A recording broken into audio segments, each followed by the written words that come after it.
First, I would like to give a trigger warning. It is about eating disorders, so if anyone needs to leave the room. Okay. It's titled, "This is not the unicorn's last meal."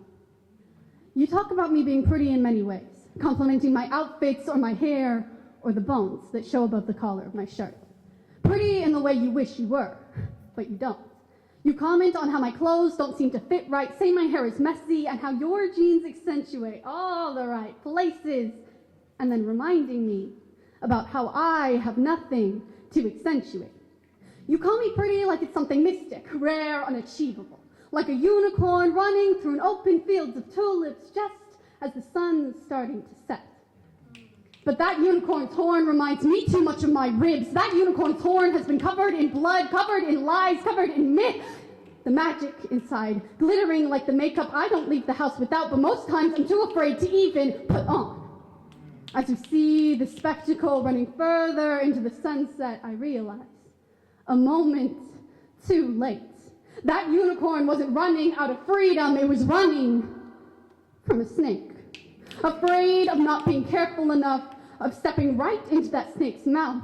Its body surrounds mine, compressing all the places I wish didn't exist in the first place, biting into my sides, my legs, my eyes, until all I can see is the number of its teeth morphing into the number of mine, the number of bites, the number on the package, the number I was afraid to step on. As I look closer, those two lips look more like two lips. I listen to their voices. It's all the same things over and over, my skeleton of a body growing smaller and smaller at each insignificant word.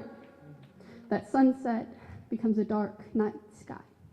But the unicorn keeps running.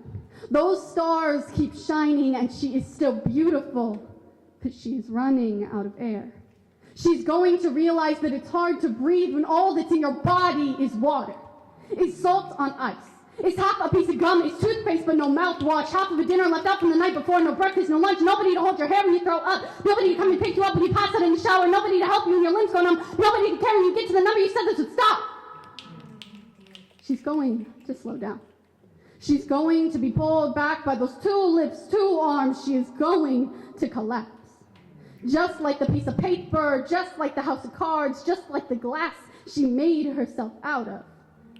But this story isn't over. Those stars are still shining. She'll wake up with a headache. Dirt and bruises in her pure glistening hair, some sticking to the pillow as she rises. She'll drink water from the previous day. The feeling of her own mouth making her feel sick, but she'll stand. And she'll run. And someday she's going to make it to those stars.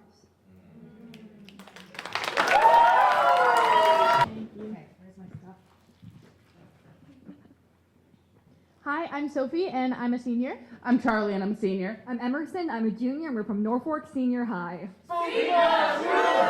And our poem is For My Friend.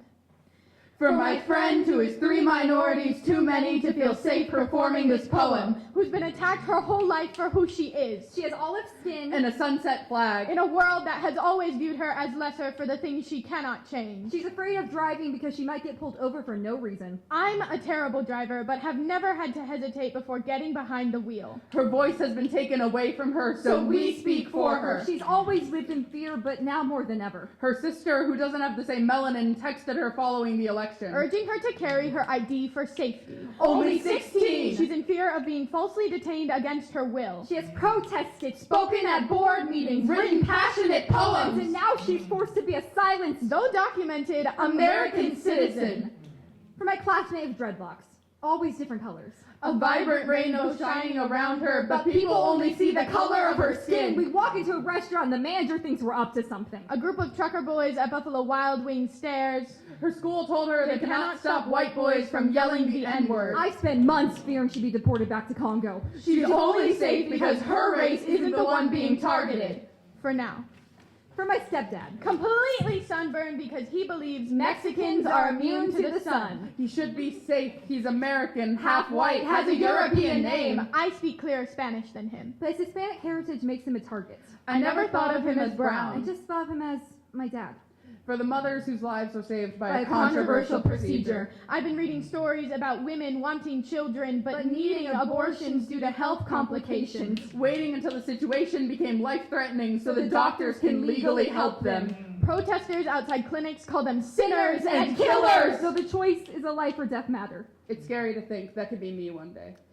For my sibling, Who loves emo grunge bands and goes to heavy metal concerts. Whose gender identity is illegal.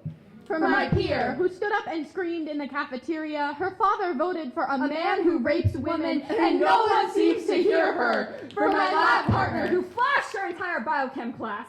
so trapped by her own body that she tried to break free, said if I have to put up with my body, others do too. For my neighbor, Who took her own life. because the world wouldn't treat her the way she deserved to be treated. I shouldn't have to say goodbye To a 14-year-old. to everyone who has been turned into more of a political topic than a person. I'm sorry that being born has become an issue instead of a person to help. No one's life should be up for debate. Your race shouldn't be your defining factor. Gender shouldn't determine the rest of your life. Sexuality shouldn't restrict your fundamental rights. Because you are our community. The people who've been there for us. The people we love and care about. Not an issue to be solved. If you feel alone, look around. This is for all of us. For all of you. For my friend.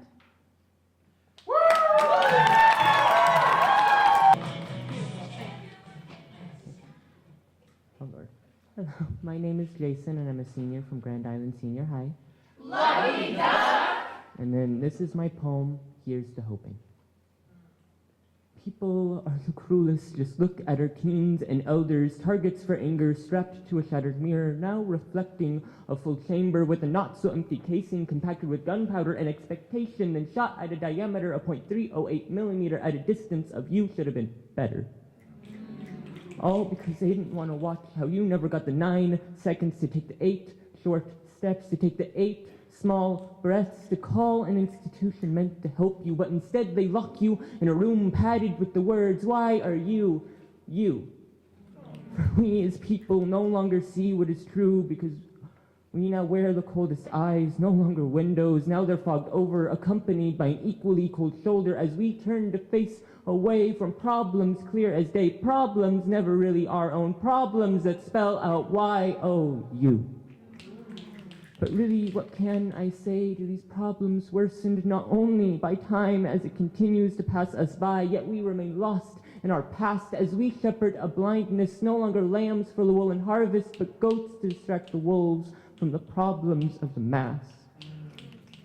But really, what do I get to say? Because we as people use the sharpest words, stolen from their true purpose. Now words are as deadly as pistols, only everyone has words. And how carelessly we continue to use them. Not everyone gets to keep their lives. But really, what am I allowed to say? Because even though we're all different in our own unique little ways, for some reason that's not okay. For diversity, apparently, is just another invitation to disease, for when everyone is the same, no one will think freely. And that's what our majority craves, for queer to be a skeleton forever in the closet, for color to be forgotten on the bloody, scorching field, for women to be just another ingredient on the kitchen counter, and for equality to be forgotten like Babylon, and basic human decency, and sameness to be spread worse than the chicken pox by bodies not meant to be here or there, by bodies making decisions for the young, by the old, for the female, by the male, for the queer, by their cisgender peers. And really, this so-called disease, it's the bias we hide within like a rotten tomato that ends up taking the whole damn. Though, I suppose this isn't entirely fair, at least not to those who are sitting here, because I hope a brighter possibility lies here somewhere, because I think it's possible that people can use the wisest words, that people can have the brightest smiles, that people can be the kindest. I just wish those possibilities were true, not only in, but also out of this room. So here's to hoping that we get to see it.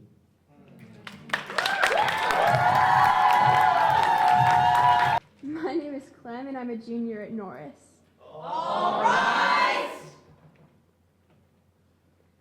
my poem titled The Beasts.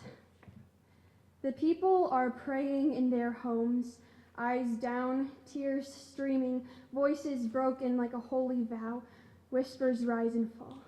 They are not pleading for salvation, they are asking for time. We look out our windows at the streets, glittering with littered glass. They hum with something restless. The world still weeping, we do not consent to our own destruction. Even the birds don't bat their wings, eyes shut tightly, blinded behind the fog. They just sit there, stilled. They know better than to move. All this to say, I woke up on my 17th birthday, the 6th of November, sick and sweating, glass crunching beneath my bleeding palms as I scrolled through the polls, piles of broken promises, grieving as if the heavens themselves had shattered, spilling across the pavement and staining my shoes with the imaginary blood of the cross. I stare at the rainbow that used to hang in the sky, sworn by my Lord centuries ago, drenched in the floods of 40 days and 40 nights. And now here I stay, taking deep breaths as the smoke of a burning flag flies across the wind. I watch the ashes flickering, fleeing the scene of a crime. I thought Jesus swore under oath to protect the people, left hand on the holy word, and one set of godly fingertips pointed sky high. Or maybe he didn't place his hand on the Bible either.